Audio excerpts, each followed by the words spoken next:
Assalamualaikum warahmatullahi wabarakatuh. Halo semuanya, kita berjumpa lagi. Dalam video penjelasan kali ini kita masih akan membahas tentang listrik statis. Nah, sebelum ke materi, diingatkan kembali kompetensi dasar yang harus kalian kuasai setelah proses pembelajaran. Pada video sebelumnya kita sudah membahas gaya dan medan listrik, potensial dan energi potensial listrik, serta flux listrik. Nah, video kali ini kita akan membahas tentang kapasitor. Kapasitor itu merupakan komponen elektronika yang berfungsi sebagai penyimpan muatan. Nah, kapasitor tersusun dari dua plat atau keping sejajar. Jika kapasitor dihubungkan dengan sumber tegangan, maka kapasitor akan terisi muatan. Banyaknya muatan ini akan sebanding dengan tegangannya. Nah, kurang lebih seperti ini. Kapasitas kapasitor adalah kemampuan kapasitor untuk menyimpan muatan listrik. Nah, secara matematis dituliskan C sama dengan Q per V. C itu kapasitas kapasitor dengan satuan farad. Untuk menentukan nilai kapasitas kapasitor sesuai dengan kebutuhan, maka dapat diubah bahan dieelektrik yang digunakan, luas penampang, serta jarak antar kepingnya. Jadi kapasitor ini ternyata nilainya sebanding dengan luas penampangnya, sebanding dengan permitivitas relatif bahan dieelektrik yang digunakan, dan berbanding terbalik dengan jarak kedua keping. Secara matematis ditulis epsilon 0 kali epsilon R kali A per D, di mana epsilon 0 adalah permitivitas ruang hampa, sementara epsilon R adalah permitivitas bahan dieelektrik. Kita lanjutkan dengan energi kapasitor. Kapasitor yang menyimpan muatan berarti juga menyimpan energi. Nah, energi yang disimpan adalah energi potensial listrik. Besarnya bisa kita hitung secara matematis dengan persamaan W sama dengan setengah kali Q kali V atau setengah kali C kali V kuadrat, di mana W adalah energi dengan satuan joule. Nah, kita bahas satu contoh soal untuk kapasitas kapasitor ini. Sebuah kapasitor memiliki kapasitas 18 mikrofarad. Jika ujung-ujung kapasitor itu dihubungkan pada beda potensial 10 volt, maka tentukan A muatan kapasitor, B energi kapasitor yang tersimpan. Dari soal kita ketahui C dan V-nya. C-nya kita rubah dulu ke farad, kemudian untuk mencari Q berarti C kali V. Substitusi nilai maka didapat Q-nya 1,8 kali 10 pangkat min 4 kolom. Kemudian kita bisa menghitung W atau usahanya dengan persamaan setengah kali Q kali V, maka didapat W-nya adalah 9 kali 10 pangkat min 4 joule. Nah, selanjutnya di dalam rangkaian kapasitor ini tidak hanya satu saja yang digunakan, bisa dua atau lebih dari itu. Maka kapasitor tadi akan dirangkai. Nah, rangkaian kapasitor juga ada dua, seri dan paralel. Kita bahas satu-satu. Yang pertama rangkaian seri dulu. Seperti ini bentuk rangkaian seri dari kapasitor. Nah, karakteristiknya yang pertama, muatan tiap kapasitor sama dengan muatan pada kapasitor pengganti atau muatan total.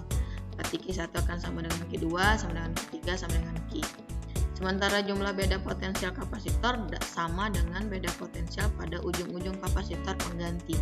Jadi V-nya terbagi, maka V total akan sama dengan V1 tambah V2 tambah V3. Untuk kapasitas kapasitor pengganti serinya atau total itu C seri berarti dicari dengan persamaan seper C seri sama dengan seper C1 tambah seper C2 tambah seper C3 dan seterusnya.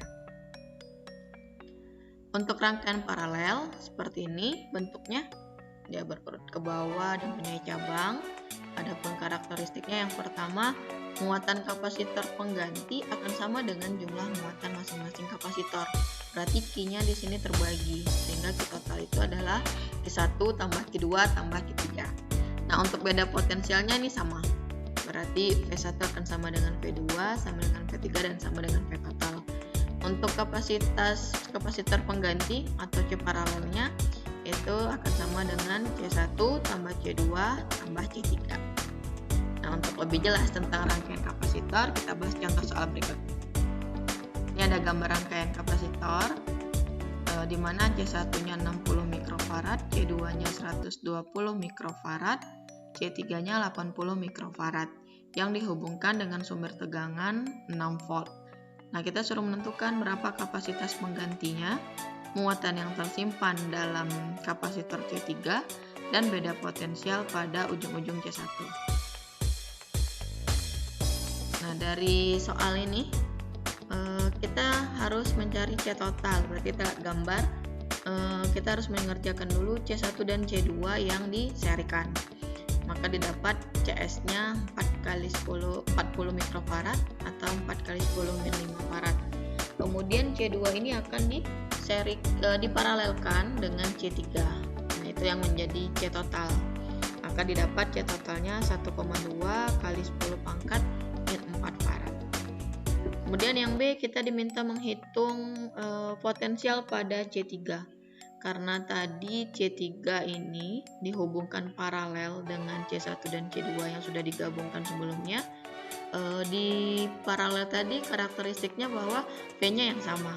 Otomatis V3 akan sama dengan V total, yaitu 6 volt. Maka untuk mencari Q3-nya, kita gunakan persamaan C3 dikali V3, maka didapat hasil 4,8 kali 10 pangkat min 4 kolom. Nah, yang C kita disuruh menghitung V ya, beda potensial pada V1. Jadi di soal itu kita dapatkan tegangan seri, berarti gabungan C1 dan C2 tadi 6 volt.